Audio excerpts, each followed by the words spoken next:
মুখে যতই বাংলাদেশের নবগঠিত ইউনূস সরকার হিন্দুদের নিরাপত্তার কথা বলুক না কেন, বাস্তবের চিত্র সম্পূর্ণ ভিন্ন।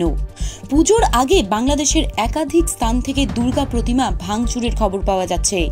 এটা অবশ্য নতুন কিছু নয়।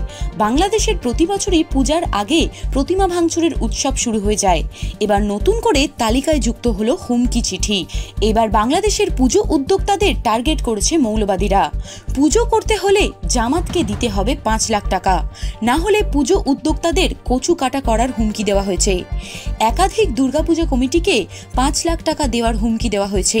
এ প্রসঙ্গে একজন পুজো উদ্যোক্তা বলেন, বাইকে করে একজন এসে হুমকি চিঠি দিয়ে গেছে। দেশের বেশ কয়েকটি পুজো কমিটি এই ধরনের হুমকি চিঠি পেয়েছে। ঘটনার উদ্বেগ ছড়িয়েছে। প্রশ্ন উঠছে, পুজোটা ভালোই ভালোই হবে তো?